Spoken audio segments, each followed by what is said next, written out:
Okay, I don't know if Jeremy is here. Jeremy Eder from Red Hat. He wanted to give us a quick update or some information about the face-to-face meeting that we're going to have. If he's not here, we can go on with other items in our agenda, and then later on he might join.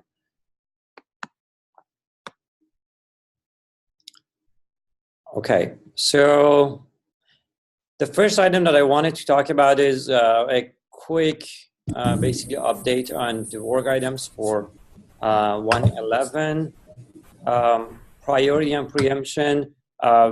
It's for 111, we think that we are on track. I'm arranging with some customers, and the work on daemon set controller, which is done by Klaus, is in progress. We are still thinking about whether we should keep it in 110 or 111. It's almost there. We might still have a chance to merge it in 110. We are going to push it. And then if it doesn't happen today, probably it's going to slip to 111. Equivalence cache to beta. So I don't know if Harry is here. I don't see him online.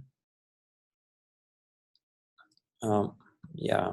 So we saw an issue in the way that scheduler equivalence cache of scheduler is updated. There was a bug in handling events from PVCs. That bug is fixed.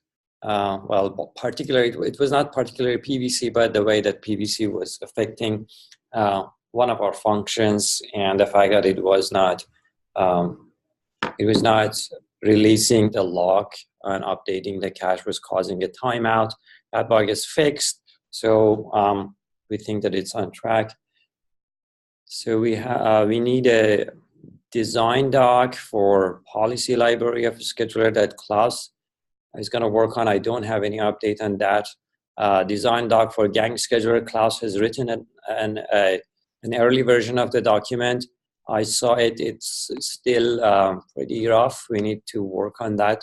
And then graduate taint nodes by condition and no daemon set scheduler to beta. These are, I believe, on track as well. We are going to use part of this tainting nodes by condition in daemon set controller. Well, kind of related to this, but it's not exactly the same.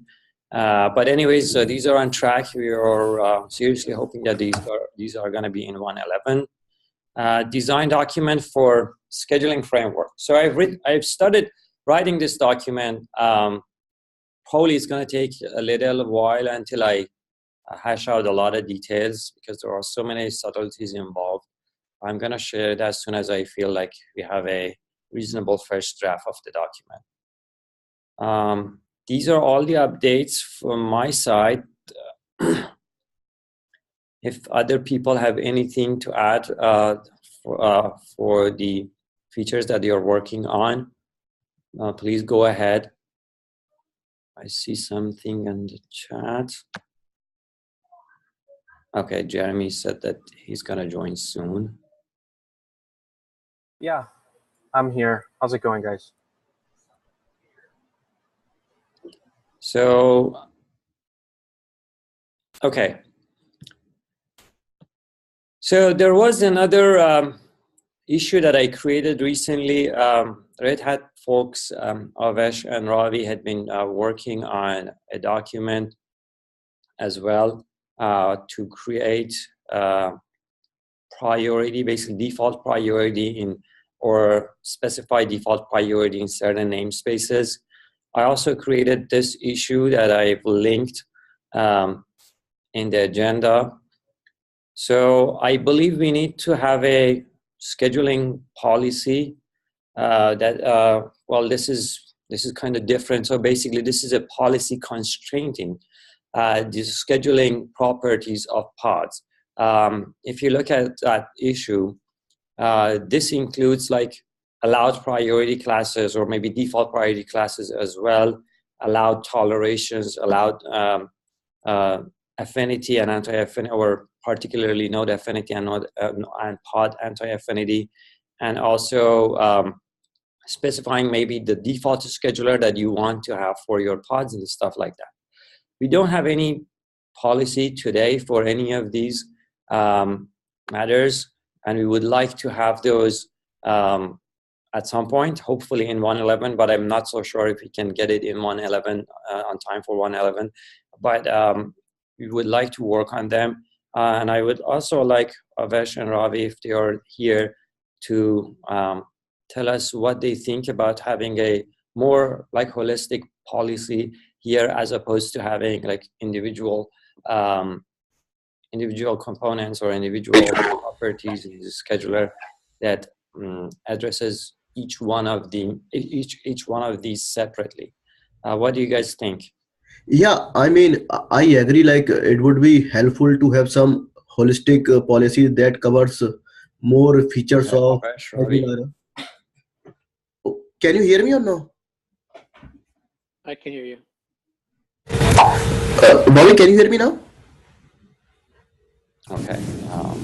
Like, we can hear you, Avesh. Oh, okay. Thanks. Sorry. I hope you guys are not muted. Yeah. I guess you are muted, but I don't know.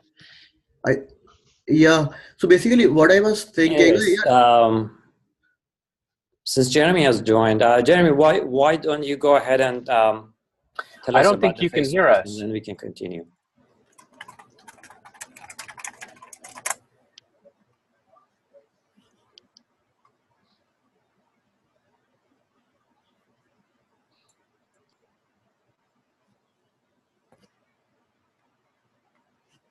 That was cool.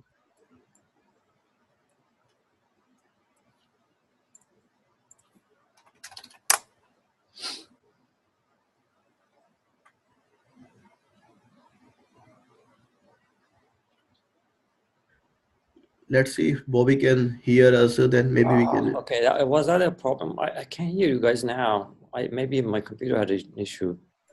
Okay. Sorry about that. Avesh was talking there for a while. You may not have heard him. No, I didn't hear anything. So maybe it was my computer. Yeah. Okay. No, basically I was saying, I think I agree. It would be better to have some holistic policy that covers more areas of scheduler. But I think the only concern I have, because scheduler covers is about the global aspects of clusters.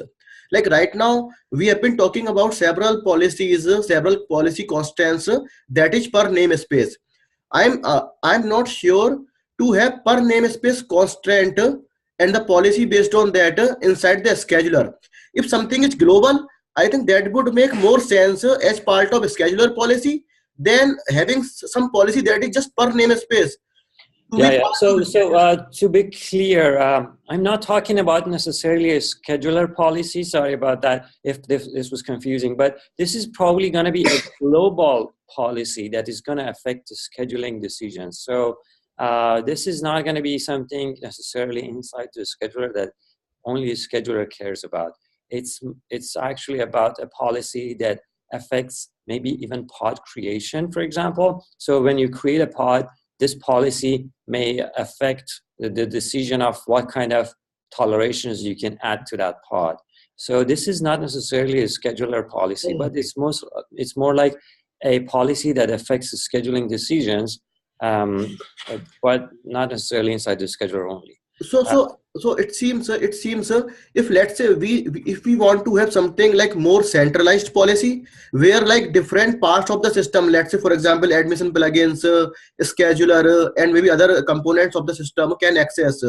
So do we want something like that?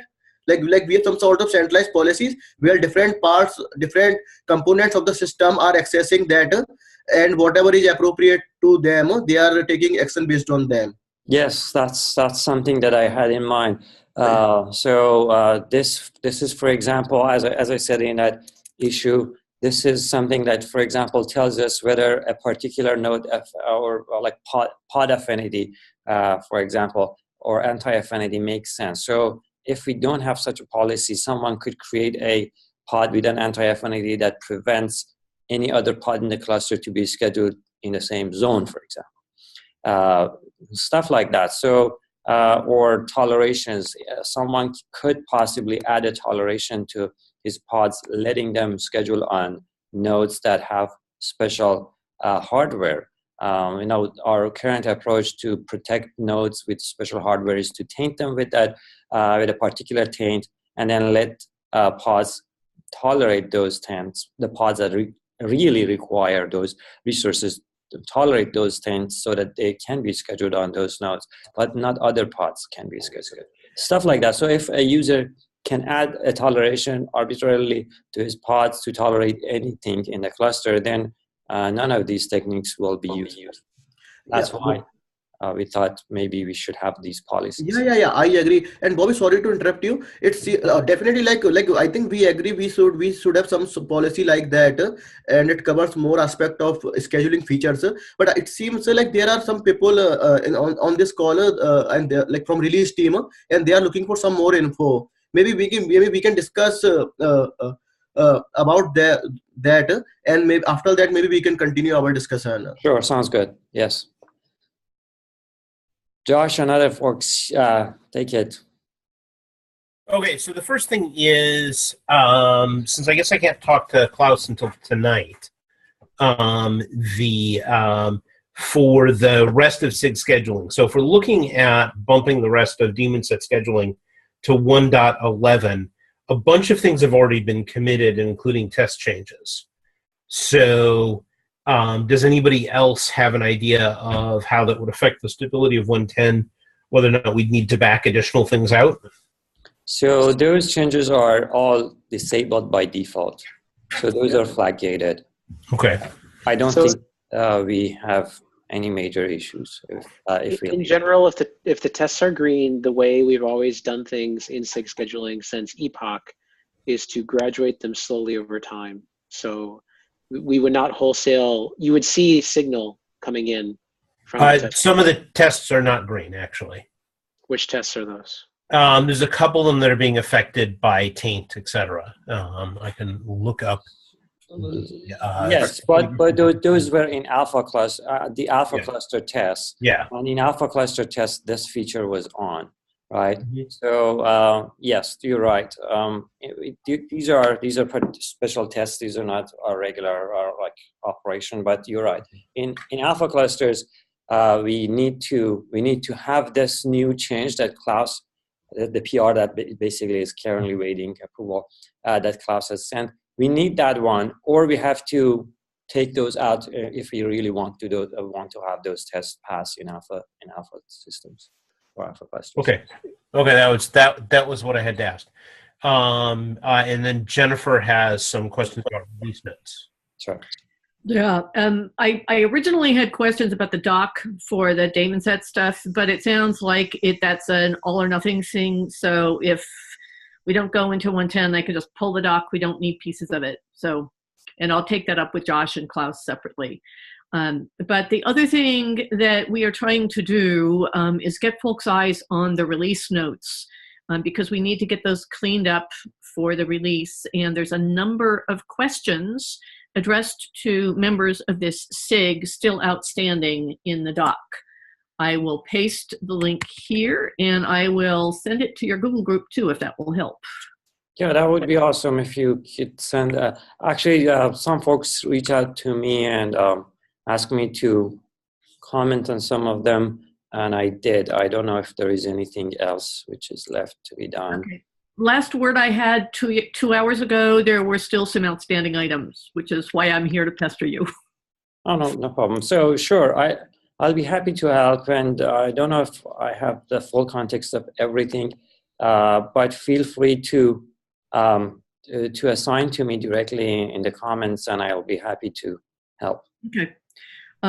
So the link is pasted in the Zoom chat, yeah. And is that sufficient? Do you want it in Slack? Do you want it in email? It's sufficient for me. I don't know if probably if you send it to the SIG mailing list, it will reach to more people. Some of the people cannot attend this SIG. Right. Okay, I will do that. Thank you. Thank you. All right. So any other release-related question, comments? Okay. So let's go back to, so maybe we can have an update from Jeremy about the face-to-face meeting, and then these folks, if they have more important things, can go and do other stuff. Jeremy? Yeah, can you guys hear me now? I can, yes. Okay. I've been trying to keep the scheduling mailing list CC'd as much as possible, but just wanted to bring up the fact that in 2 weeks from today, there's a meeting in the NVIDIA office in Santa Clara that you may be interested in some of the topics we're going to discuss there. In the chat now is the agenda document, and each line in the agenda as of yesterday or today has a Google Doc that is ready for review and comment. So and the three that I highlighted that you may be interested in are use cases around the extended resource toleration device plugin hooks that I think Rohit put together a release or two ago. There may be some improvements or changes, extensions we need there. That's in the device plugin, the second link in the device plugin section in the agenda. The next one, and these are probably the lion's share of it, is the resource class and resource API. This is almost like a college class because there's dozens of pages in each one of these documents. It's pretty intense, a lot of work. Obviously, I'm glad to see everyone did all kinds of background work to hopefully make our meeting successful. And then the third piece is Renaud from NVIDIA put together a GPU sharing document, which allows containers within a pod to share a GPU and an InfiniBand device. So I don't know how much that one really touches on sharing because it's not, touches on scheduling because it's not sharing a single GPU amongst multiple pods yet. But that's where they're headed. And so those are the three things I think need some review. And then I know, Bobby, you can make it at least to some portion of the meetings, which are, by the way, on March 29th and 30th. Actually, the invite's open for other scheduling people who are in the area and can make it. So, yeah. So I've personally spent quite a few hours with some of the folks here on designing resource class and compute resource and other concept brought up in some of these documents, particularly with Vish and Jiaying. So definitely that's something worth discussion and having a lot of thinking. It requires a lot of careful design and consideration before we move forward with it. It's going to affect a lot of scheduling and resource related designs and maybe some of the devices that we want to or we don't even know about and we want to support in the future. So I highly encourage everyone to take a look and maybe even participate in this face-to-face meeting if they can, so that we can reach to a conclusion and we can design it better together. yeah, the last thing I'll mention is that supposedly we will have some remote connectivity in terms of WebEx for folks who are able to join maybe for an hour here or an hour there in their busy schedules. So I can't speak to how good the quality will be. I have no idea what the facilities are like, but NVIDIA is trying to set that up. That would be great. All right. Thanks, Jeremy. Yeah, you got it. Thanks. Okay, so we can go back to our other topics that we had. I guess we already discussed the daemon set controller and whether we want to move it to 1.11 or not. I would like to see what will happen in the next 24 hours, and then hopefully, if it didn't make it, we are gonna push it to 1.11.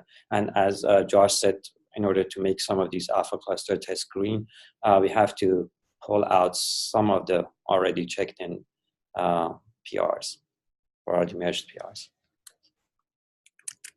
Okay, and okay, so Avesh, do you want to continue the discussion on the policy? Yeah, definitely. So, I mean, as I said, like I agree, like we should have some sort of more detailed policy, but I think we actually need to discuss the right design we want to have, and like if we have some sort of centralized policy where we should have, and what should have, and like for example, what are the components, like for example, admission plugins, scheduler, and what are the other components those want to access that policy. So Yeah, absolutely. I mean, definitely this, like a holistic solution or holistic policy requires touches to more than one component. This is not going to be something that only affects the scheduler, as we already said. This is going to probably affect a bunch of admission controllers as well. And we need to write a proper design doc for that, but that covers all of these areas. yeah, so definitely, like I am interested, and I think Ravi is also interested, and like if you are also interested, like we can collaborate and work on the design, and Sure. yeah. Also, Yasin was very interested in working on this, and because he had already faced some of the issues, particularly with toleration in some of his customers, his customer clusters. So he was also thinking about writing a document, and he on Slack he told me that he has written a sort of like a first draft. You guys and definitely we should collaborate. I would also like to take a look and share my thoughts as well. Yeah, sure. Yeah, we can do that. Yeah. All right. And I guess the last item that I have here is scheduler cache comparer. So if you guys are aware of a problem that we have been seeing recently, not necessarily very recently, but at least in the past several months, is various issues related to the fact that the scheduler cache has stale information. So we have seen that the scheduler has tried to put pods on nodes that do not have CPU, because scheduler cache tells scheduler that there are available CPU resources on nodes, and so a scheduler has tried to put more pods on those nodes while those nodes actually had some other pods running and didn't have enough CPU. We have seen scheduler not putting pods on nodes because scheduler thinks that those nodes have lots of pods, and while some of those pods are already deleted, and so on and so forth. We've seen a bunch of other similar issues related to scheduler cache being stale. So I proposed adding a new mechanism, or sort of like new feature in the scheduler, where a scheduler rebuilds its sort of like a copy of a cache, of its cache, by listing all the nodes and pods again, and building a copy and compare it against its current cache. And it then prints some warnings out when it sees discrepancies between this rebuilt cache versus the original one. So there are two fixes that went in 1.10 that apply to this. Basically, both were on the watch cache issues and updates, which could affect it. Plus, if you wanted to, the original dot design of some of the informers had a period that you could specify for when you want to relist. And the relist alone, because you'd be relisting anyways, would just refresh your entire cache. And any hits that were there would just be re-updated. So that alone would solve the problem by just changing, because right now the list watch is set to watch forever, right? List once on startup, then watch forever. And that was the problem, because it was done for efficiency reasons. And what we had originally many, many moons ago is we had a constant refresh of that list. And we never really had a problem because it was always doing a relist. For scalability concerns, we got rid of the listing and switched to a pure watch-based system, which then had issues with the informers and the other caching mechanisms that were put into place. But if you were to just put back in an interval, for the listing itself, which you would have to do anyways for your design, you would get back the behavior that you're looking for. Right. So You're absolutely right. I'm aware of that, and actually, I think this relisting in like Informer's terminology called resync, if I'm not mistaken. So resync is particularly disabled in scheduler cache for the same reasons that you mentioned, Tim. We wanted to have more scalability, and we felt like resyncing in larger clusters probably going to take some time. When I spoke with API server folks, those guys expected this mechanism that currently is in the scheduler to work, and we don't expect to need resyncing. Actually, they said that this is the more recommended way compared to resyncing because it also helps removing some of the loads from the API server as well. Resyncing requires API server to basically send all the objects again.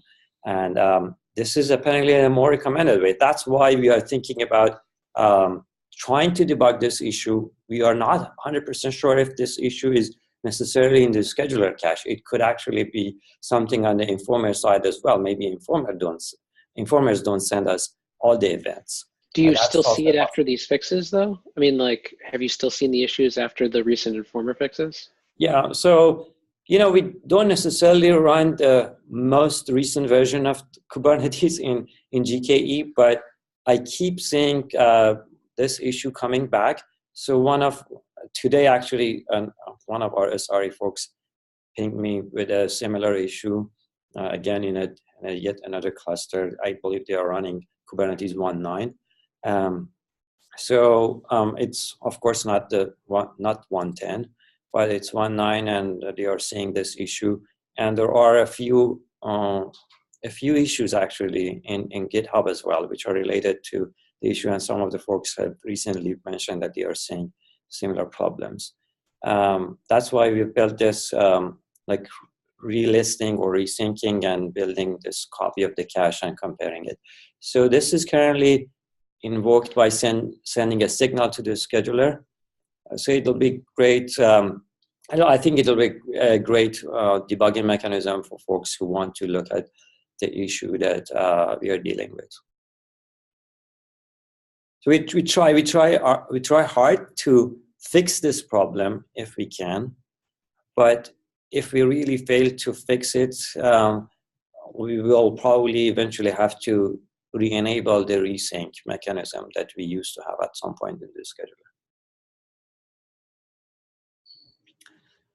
All right, these are all the agenda items actually that I wanted to talk about. I don't have any more updates or any agenda item. If anyone has any questions, comments, or anything else to discuss, please go ahead. Hi, this is Deepak from Wabe. Yes. Hi. So this is regarding the presentation we talked about in the last SIG meeting for the government. So we can do that on 29th. Would that be okay? Because I spoke with Yunal as well, and he can be available also. So the 29th, which would be next meeting. Next meeting? Okay. Actually, that would be great. Yeah, we can do that. Okay, so it'll be like the 20.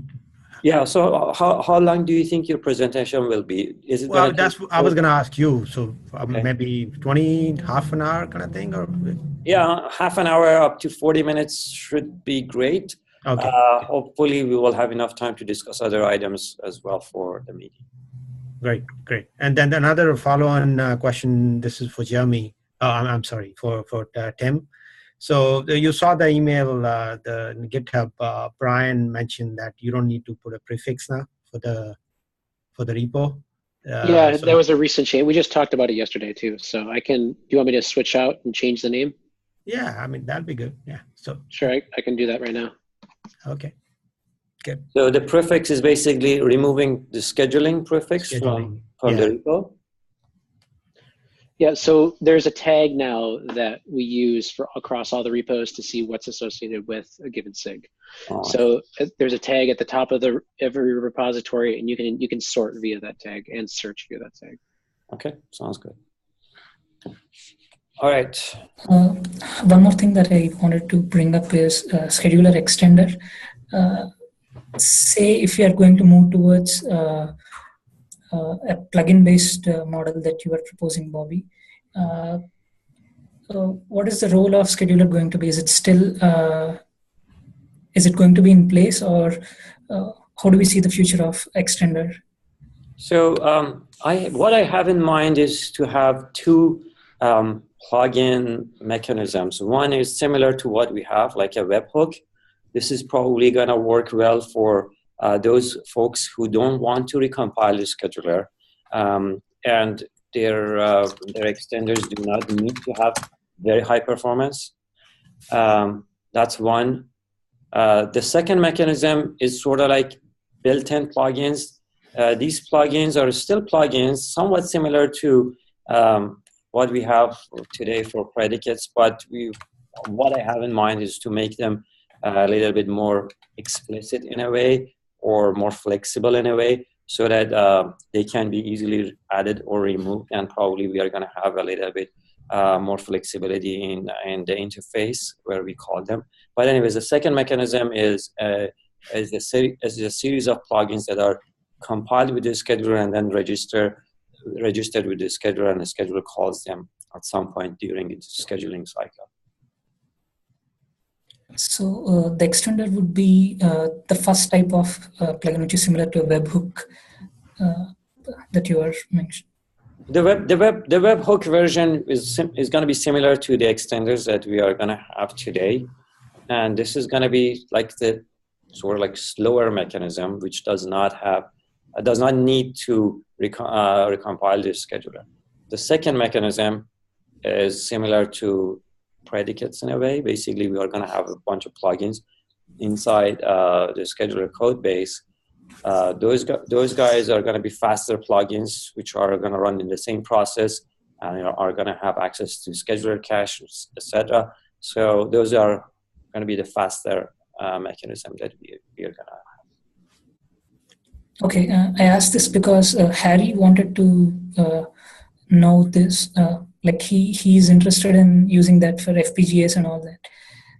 He's using extender, and he wants to convert the JSON format. Like I have created an issue in GitHub, and instead of that can use protobuf, or he was proposing to use gRPC and all that. So if that is something that is in line with the first model that you are talking about, we can very well get started on it. That is not in line with the fast model that I have in mind. Basically, the fast model assumes that the plugins run in the same process. No, the first one, the webhooks thing. As opposed to like an external process. So the gRPC mechanism that you mentioned requires everything to go over gRPC interface, which is usually an external process. It's going to be faster than the webhook that we have today, but it's not going to be super fast like an in-process plugin. But I don't know. I'm quite torn on the idea of having like gRPC or regular webhooks. gRPC is kind of nice because it's a little faster probably than marshalling and marshalling to JSON and so on. But at the same time, it's not quite a standard in a way. So, we have this REST mechanism all over Kubernetes. We don't have a whole lot of extension mechanism based on gRPC, although we do have some. I believe maybe Kubelet has something. Yeah, I'm not so sure if we're going to go that path, but that's certainly an option as well. Or we can have like maybe both of them, both a webhook or like a regular REST API and maybe gRPC as well. Okay. So at least even if we have a webhook mechanism, we can still use protobufs, right? Not necessarily. So, but yes, if we build a mechanism inside the scheduler to basically convert to protobuf and reconvert back from protobuf to scheduler state, yes, we can do that. Okay. But it's not going to work out of the box. We need to add something to the scheduler, of course. Right. So I have created an issue for that. If that's in line with the webhooks mechanism, probably I can get started on that. Okay, sure. I will take a look. Yeah. Thanks. Sure. Anything else? Yeah, Bobby, this is Deepak again. Yes. Hi.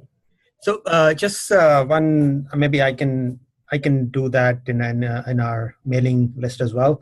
But one other thing which we are doing is we're in the process of implementing the pod affinity thing as part of the firmament scheduler. So one thing that came out was, we were looking at the documentation as well. So especially the anti-affinity, pod level anti-affinity being symmetric means if you have two parts, pod S1 and S2, and S1 has a rule, an anti-affinity rule that says, okay, I cannot be deployed with S2. Okay. Mm-hmm. So that S1 comes along and it gets deployed on a node. Okay.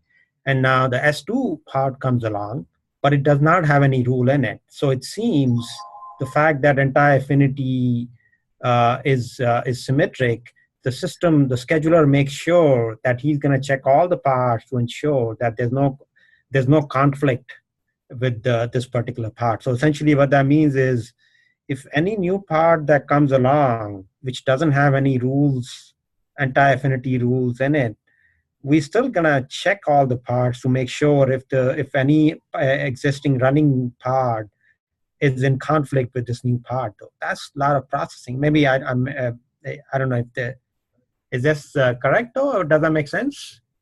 So our scalability team at some point looked at performance of predicates. This anti-affinity is of course one of these predicates. Yeah. Affinity and anti-affinity predicate is 3 orders of magnitude slower than other predicates. Yeah, I mean, this is a very simple thing to solve. So essentially, the fact that anti-affinity is symmetric, you can just put this, you make sure it's a process issue actually. So you make sure the developer puts the rule in the part which has a conflict with other part. That solves the problem, because I think it's more of a problem for us, for firmament, because we do batch scheduling. In Kubernetes, I think it is still an issue, but it's becoming like a bigger issue because we have to treat the affinity pods differently, and then we're not able to do that because the pod that comes as S2 in this case, for example, even though it doesn't have any anti-affinity rule, but we still need to be aware of the fact that the S1 which is already there has a conflict with it. Right. So that kind of throws us off basically. Yes.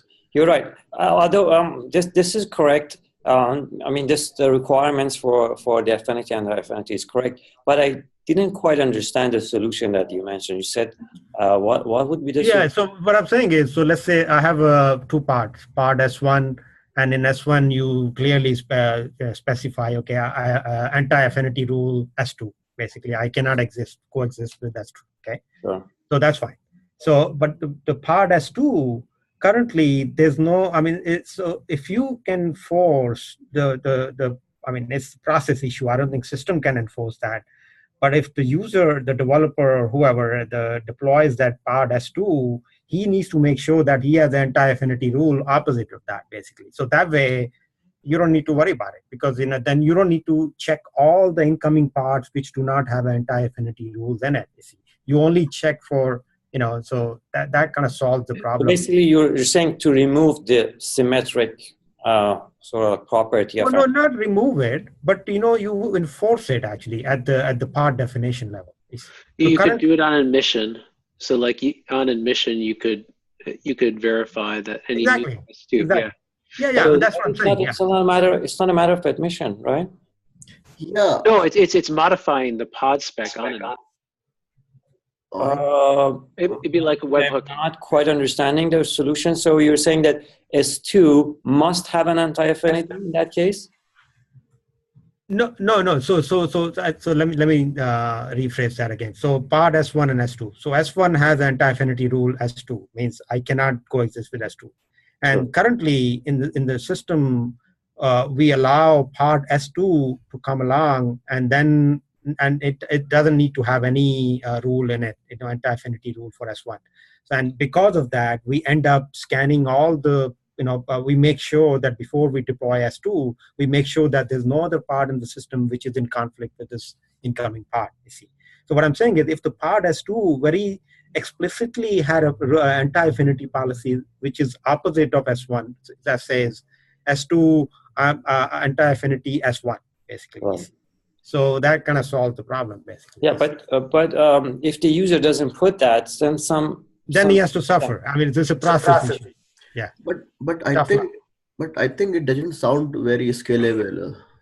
Yeah, so I mean, either the user has to explicitly put it there, and it's going to be a little bit of a challenge in multi-tenant clusters, or we need to have an admission controller that checks all the existing pods in the cluster, basically do whatever a scheduler does today. Well, the thing is, I think it's more like a process. So do we want to let the system worry about this, or it becomes a process issue, actually, so that if the developer doesn't do it right, then they suffer, basically. I mean, the thing is, the reason what I'm saying is we are unnecessarily complicating our scheduling logic because of this 0.0001%. I understand that.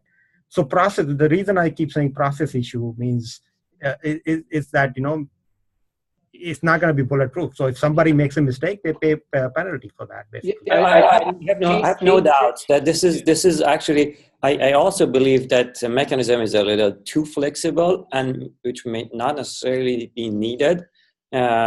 Whether we should go with this solution that you just said, I don't know for sure. I need to think a little bit more to find maybe a middle ground that does not necessarily need a user to take care of everything. Well, I think the reason I'm saying, yeah, go ahead. Actually, I would like to add something here.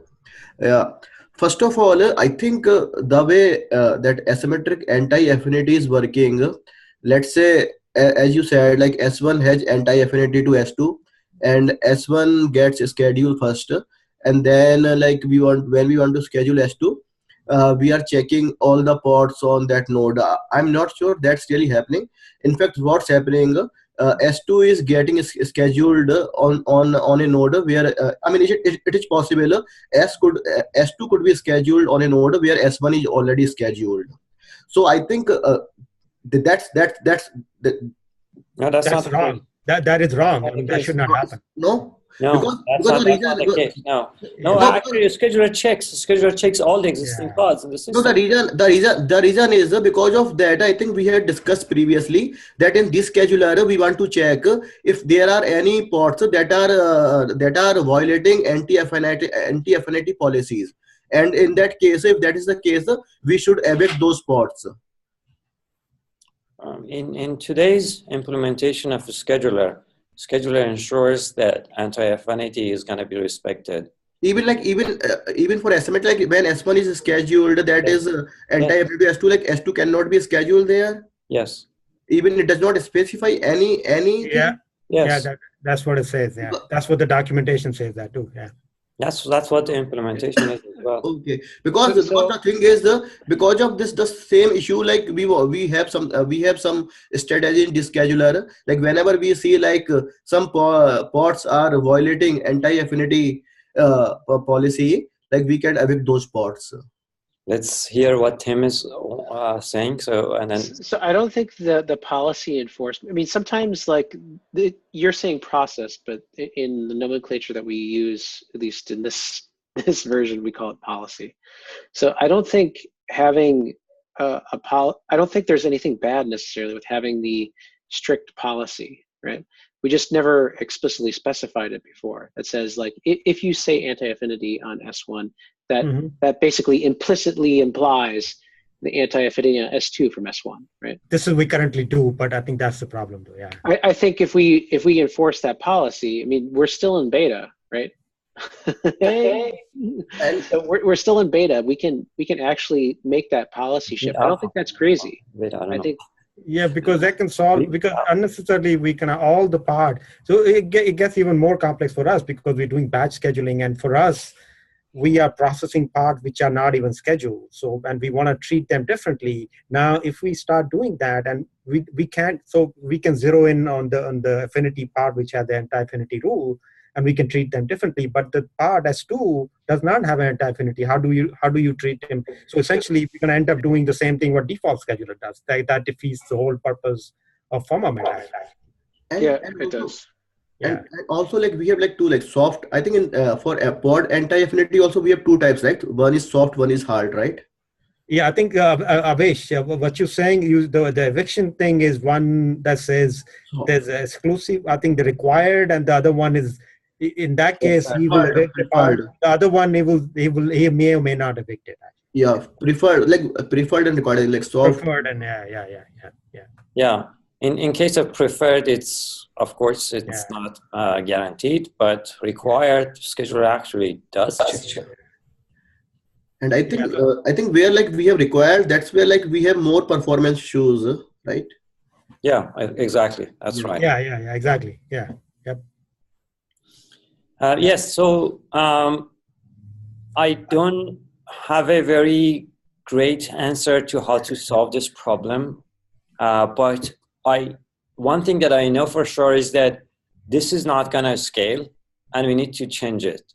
So, and it's probably going to have some user visible change of behavior when we decide how to proceed. Well, I think what Tim said is, explicitly. So right now it's all implicit. The symmetry is implicit. What we are saying is make it explicit. Basically, if you want S1 to be have anti-affinity with S2, you need to explicitly say that in both.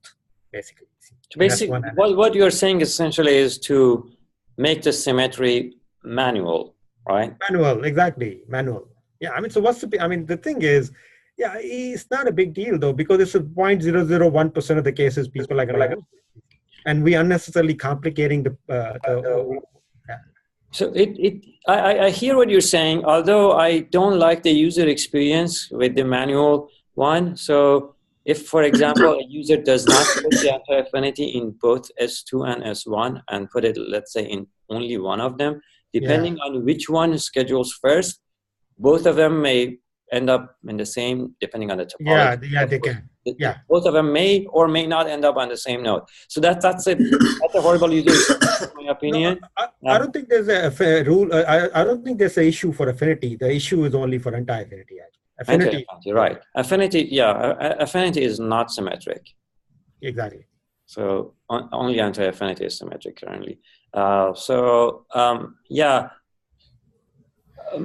worried a little about user experience. I would like to find a solution that addresses this a little better. Because we were just trying to very initial stages of implementing.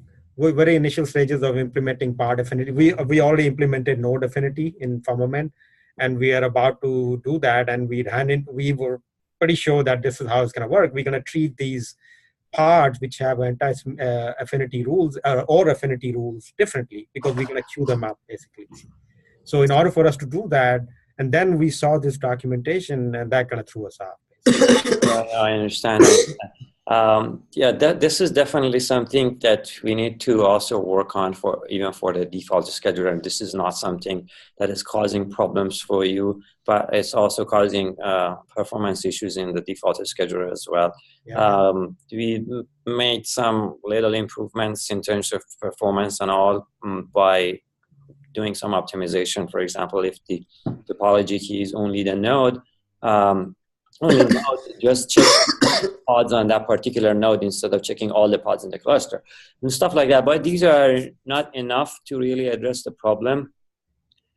I think we need to change the API a little bit, or the behavior, expected behavior from anti-affinity a little bit.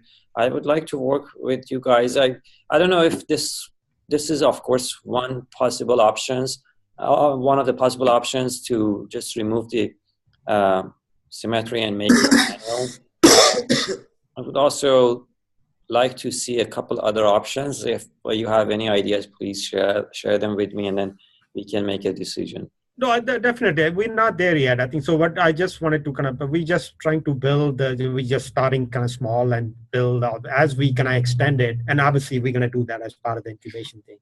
And we can, but I think for the time being, what we are doing is just go simple, basically. So we're going to assume explicit behavior in Firmament, and then we can, keep chatting and then see whatever we end up doing for default scheduler, we can do the same thing for Firmament. Yeah. Okay. Anything else? All right, so I guess we get about 5 minutes-ish back. Thank you everyone for attending. See you in 2 weeks. Bye. Great. Bye. Thanks.